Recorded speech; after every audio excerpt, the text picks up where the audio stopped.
Trees are an important resource in British Columbia, Canada. The forestry industry contributes billions of dollars to the provincial GDP every year.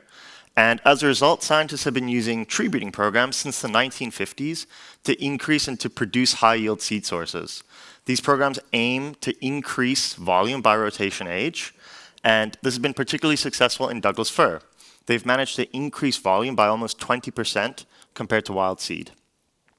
In order to do this, scientists have to select trees to include in these breeding programs. They do this by giving trees a breeding value. A breeding value is the genetic worth of the individual relative to the breeding population. In Douglas fir, since we're interested in volume, we use diameter and height as our main inputs. While this has been successful, there are some limitations to these measurement techniques. It's labor intensive, it's expensive, and as the trees get older, it becomes very difficult to measure them accurately.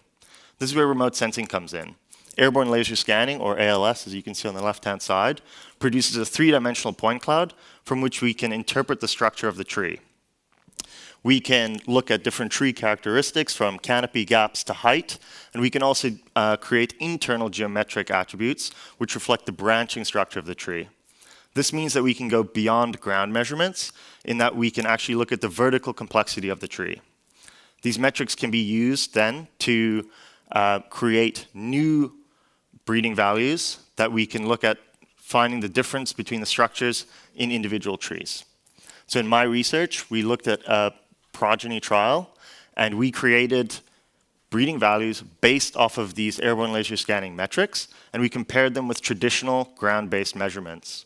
What we found was that we were able to mostly have very similar parental breeding values, and that we were also able to incorporate more metrics. This means that when we're selecting for a tree, we don't just have to rely on diameter and height. We can actually incorporate other metrics that we think are important.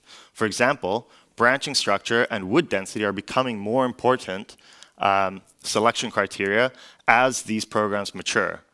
So in general, what we found is that, yes, we can measure these trees pretty accurately, and it's very important for a breeder, because if you think about the cost of measuring individual trees, when a plot is young and the trees are 3 years old, it might cost $1 per tree. But if you're measuring a 25-year-old site, that can raise to $4 or $5 per tree. With airborne laser scanning, the cost is the same regardless of the age of the tree, at about $1 per tree.